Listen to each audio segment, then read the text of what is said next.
क्या आपको पता है कि हमारा देश यानी कि भारत देश, जहाँ पर लोग अमीर हों या फिर गरीब हों, कुछ भी हों, कैसे भी हों, बट उन सबके घरों में एक ताला और एक चाबी तो रहती ही है। और हमारे देश में छोटे से छोटा बच्चा जो होता है ना, उसे भी पता रहता है कि ताला और चाबी कैसे काम करते हैं। ताला बंद है, तो वो चाबी से कैसे खोला जा सकता है। लेकिन ये जो छोटी-सी बात है, ये भाई साहब जग्गू दादा, वो जग्गू दादा जो छोटी-सी चौल में रहते थे, भिड़ू क्या अपन ने बहुत गरीबी देखी है, भागा परिस्थिति देखी है। अपन क्या खोली में रहता था भिड़ू, बहुत ही मतलब गरीबी के दिन देख करके अपन आए लाए भिड़ू क्या। तो वो जग्गू दादा जो कि खोली में रहा करते थे, आगे चल करके उन्होंने बंगला लिया होगा, प्रॉपर्टी ली होगी। ज़ाहिर तौर पर बंगला लिया होगा तो उसमें दरवाजे पर ताला भी टाँगा होगा, उस ताले की चाबी भी होगी, लेकिन नहीं, जग्गू दादा की जो लड़की है यानी कि कृष्णा जैकी श्रॉफ, उसने ये ताला चाबी देखा ही नहीं है। वो तो ऑटोमेटेड सिस्टम वाले घर में रहती है। ओह माय गॉड, ये ताला और चाबी कैसे काम करता है। इन शॉर्ट यहाँ पर एक ही बात निकल करके आ रही है कि वो लड़की जिसे चाबी से ताला खोलना नहीं आता है, वो लड़की शो में टिकी हुई है और बड़े बड़े ज्ञान देती है अपने ऊट पटांग एक्सेंट में। You know what, I have never used this thing, oh my God, मुझे नहीं लगा था ये ऐसा करेगी। दिव्या मेरी प्रायोरिटी है, बट मैं आई एम सो हैप्पी, मैं जीत गई। वो नेहल मेरी फ्रेंड है, मैं ऑल्दो मैं हार गई है, but I am still happy. Although मैं ताला और चाबी नहीं खोल पाई, बट नेहल मेरी फ्रेंड है, वो जीत गई, and because of that we could manage to get 2 lakh rupees for our fans. So yeah, I'm happy. कितने तेजस्वी लोग हैं हमारे पास, कितने शानदार विचार रखते हैं जी।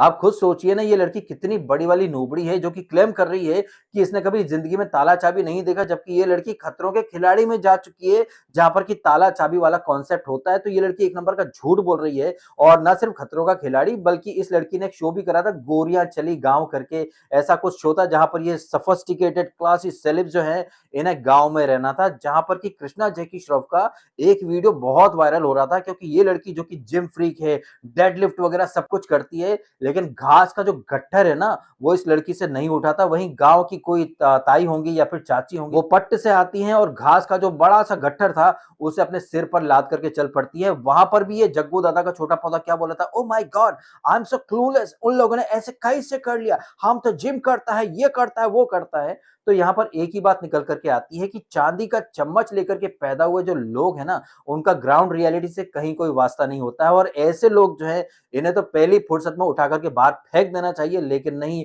अंदर खाने में कुछ सेटिंग होती है। इनफैक्ट जब ये लड़की खतरों के खिलाड़ी में आई थी, तब मैंने कहा भी था कि भाई जग्गू दादा जो है वो सिंघम 3 में रोहित शेट्टी के साथ शूटिंग कर रहे थे, उसमें टाइगर श्रॉफ भी था। तब मैंने अपने ही अंदाज में एक बात कही थी कि जग्गू दादा ने सेट पर बोला होगा रोहित शेट्टी को, ए बेड़ू सुनना, तेरी पिक्चर में मैं भी काम कर रहा हूँ और मेरा लड़का टाइगर जो उछल कूद करता है वो भी काम कर रहा है, तूने हम दोनों को तो काम दिया है, मेरा छोटा पौधा उसको भी किधर देखना बिड़ू, क्या भाई तेरा से कनेक्शन है मेरा, कहीं तो फायदा कर मेरा।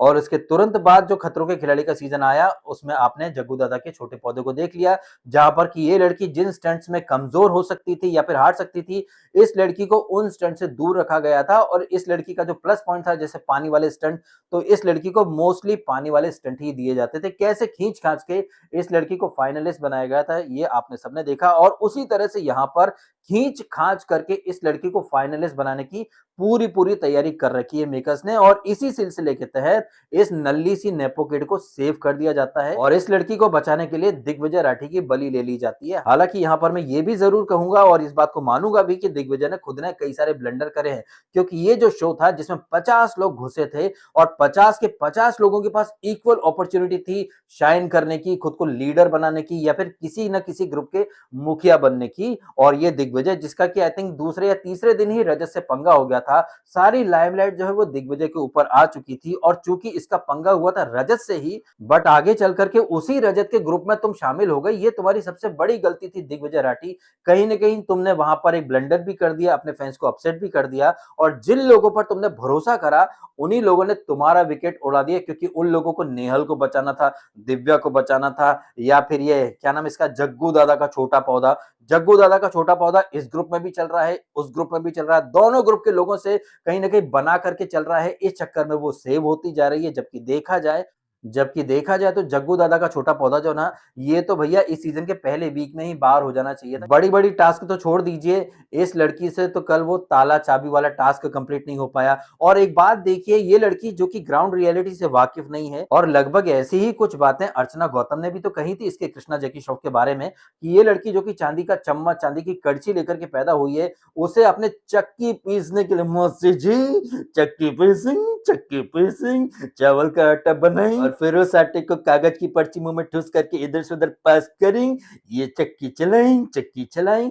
वो लड़की जिसने कभी चक्की नहीं देखी है, उसे चक्की चलाने के लिए बिठा दिया जाता है। वहीं सामने जो दूसरी टीम है यानी कि प्रिंस की टीम, वो सही कॉल लेते हैं। उन्हें पता था कि ये देसी स्टाइल वाला टास्क है, जहां पर कि विक्रांत भाई अच्छा कर सकते हैं। और जग्गू दादा का छोटा पौधा जिसने चक्की देखी नहीं थी, ये एंटी क्लॉक जाते हैं, ये क्लॉकवाइज जाता है, हे फेजू ये इसका ऊपर का पार्ट निकल गया है, इसको कैसे करने का। मतलब एक नंबर की बचकानी और बेहद ही नूबड़ी वाली ये एक्टिविटी थी, जिसको कि आई थिंक कोई सीरियसली ले ही नहीं रहा था। सब मस्ती मजाक वाले फन में थे, बट फिर भी ये लोग कितने 2 लाख 3 लाख ऐसे करके कुछ अमाउंट जीत लेते हैं। बट ओवरऑल देखा जाए ना, तो ये जो एक्टिविटी थी चक्की चलाने वाली, ये कुछ और नहीं, ये खाना पूर्ति थी। जिसके बाद वो मामा अर्थ का कुछ प्रमोशनल, कुछ वो क्या बोलते हैं गिफ्ट हैम्पर वगैरह, तो ये सब टाइम पास एक्टिविटी थी और कुछ नहीं। इंपॉर्टेंट चीज के नाम पर या फिर इंटरेस्टिंग चीज के नाम पर कल रात के एपिसोड में सिर्फ एक ही चीज घटित हुई है, और वो है दिग्विजय राठी का इविक्शन।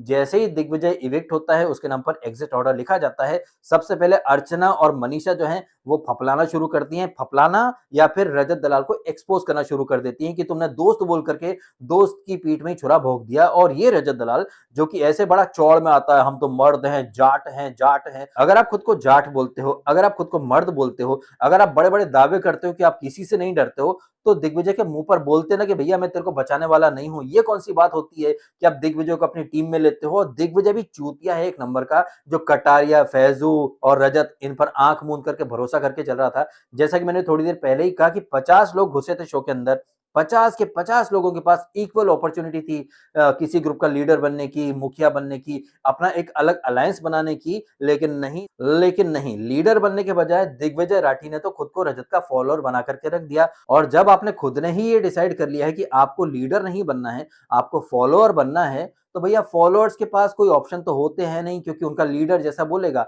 उन्हें वैसे चलना पड़ता है। हालांकि थोड़ी देर के लिए बुरा जरूर लगा है मुझे, जिस तरह से जग्गू दादा का छोटा पौधा, नल्ली नेहल ये सेव हो गए हैं। दिव्या अग्रवाल जिसके बारे में रजत इतनी बातें कर रहा था कि वो धोखेबाज है, और दिव्या खुद भी तो बोल रही थी 2-4 दिन पहले से कि मैं नहीं रहना चाहती हूँ, मुझे निकाल दो। ये कुछ और नहीं, रिवर्स साइकोलॉजी थी। और ये रिवर्स साइकोलॉजी खेल खेल करके दिव्या तो डे बाय डे सेफ होती गई, लेकिन दिग्विजय जो कि एक्चुअली में दिव्या से अच्छा खिलाड़ी है, बढ़िया परफॉर्मेंस भी दे सकता है। बट हाँ, यहाँ पर ये बात भी आप कह सकते हैं कि रजत को कहीं ना कहीं दिग्विजय के रूप में एक थ्रेट दिख रहा था, एक खतरा दिख रहा था। और अगर आपको याद होना, तो रजत दलाल तो पिछले 3-4 दिनों से बोल भी रहा है ना कि पहले ये जो बीच के फालतू के लोग हैं इन्हें हटाओ, हम लोग आपस में एंड में लड़ भिड़ लेंगे। और रजत की प्रायोरिटी में दिग्विजय तो कभी था ही नहीं। रजत की प्रायोरिटी में सिर्फ कटारिया है, लक्ष्य है और फैजू है और रजत खुद है। और जाहिर तौर पर यही बात दिग्विजय राठी को भी दिख रही होगी, अंदर भी दिख रही होगी, और जब वो बाहर आया था बीमार होने के बाद तब भी दिखी होगी। बट इसके बावजूद आपने इतनी बड़ी गलती कर दी, आपने उन्हीं लोगों पर भरोसा कर लिया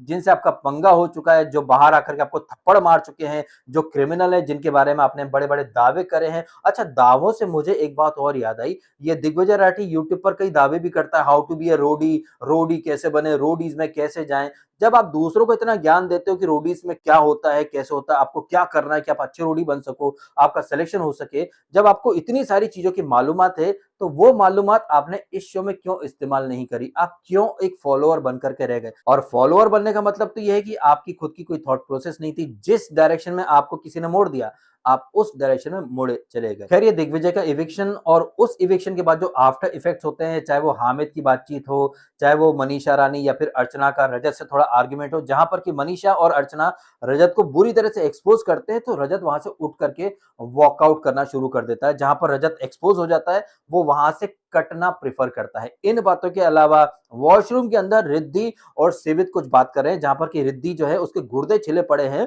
कि भैया ये ग्रुप हमारा है, इस ग्रुप में 3-4 लोग इंक्लूडिंग सिवित, तू तो मेरे ऊपर एकदम फिदा है। बट यहाँ पर पता नहीं क्यों वो शाइनी जो है ना, वो मेरी जगह लेना चाहती है। शाइनी से बुरी तरह से इनसिक्योर और जेलस हो चुकी हैं ये रिद्धि डोगरा। अब देखा जाए तो शाइनी भी लड़की है, रिद्धि भी लड़की है और रिद्धि जो है ना वो भी नेहल और ये कृष्णा श्रॉफ की तरह गर्ल पावर वाली पीपड़ी बजाती हैं। इन शॉर्ट वो भी फेमिनिज्म का झंडा लेकर के चलती हैं। तो एक लड़की दूसरी लड़की से इनसिक्योर क्यों हो रही है? भैया वो भी गर्ल, तुम भी गर्ल। तो इस लिहाज से रिद्धि डोगरा को किसी भी लड़की से जेलस और इनसिक्योर होना ही नहीं चाहिए, क्योंकि अगर आप आगे नहीं बढ़ रही हो तो कोई लड़की ही तो आगे बढ़ रही है। बिकॉज अल्टीमेटली आप लोग गर्ल पावर की पीपड़ी बजाते हो, बट हकीकत में ये गर्ल पावर की पीपड़ी बजाने वाली जो सोकॉल्ड लड़कियां हैं ये लड़कियों से ही चिढ़ती हैं। लड़कियों से मुझे याद आया आरुषि, जो कि टास्क में बहुत अच्छा परफॉर्म करती है, लेकिन उससे जलने वाली लड़कियां ही हैं। वो लड़कियां जिनसे ताला और चाबी नहीं खुलता है, वही लड़कियां आरुषि को खरी खोटी सुनाती हैं। तो ये लड़कियां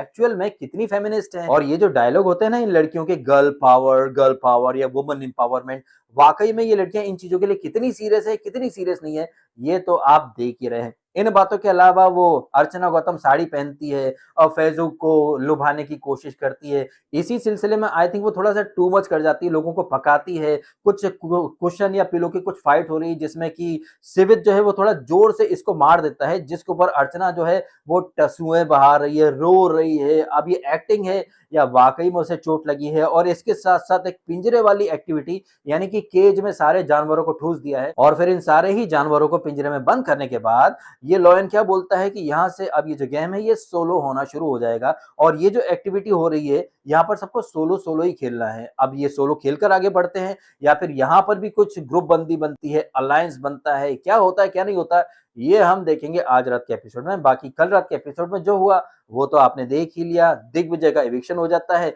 और नल्ली नेपोकिड और नल्ली नेवली ये सेफ हो जाती हैं। वो दिव्या अग्रवाल जिससे कि 36 का आंकड़ा लेकर के चल रहा था रजत दलाल, भाई साहब वो लोग दिव्या को बचा लेते हैं। और आपने देखा भी होगा जैसे ही दिव्या सेव होती है, लक्ष्या और ये कटारिया भाई ये उछलते हैं, कूदते हैं, जश्न मनाते हैं। वहीं पर दिग्विजय को पता चल गया था कि भैया मेरे साथ खेला हो चुका है, क्योंकि तुमने उन लोगों के साथ उठना बैठना शुरू कर दिया जो तुम्हें पसंद करते ही नहीं है। कल रजत क्या बोला था, आस्तीन का सांप था उड़ा दिया, आज मैं मीठे में जो कुछ होगा 2 कटोरी ज्यादा खाऊंगा, रजाई ओढ़ करके सो जाऊंगा। कहने का मतलब यही है कि वो बंदा जो तुम्हें पहले दिन से हटाना चाहता था, तुमने उसी की शरण पकड़ ली। तो भाई साहब किसी और को क्या ही बुरा बोल सकते हैं जब खुद का ही सिक्का खोटा हो, तो है कि नहीं?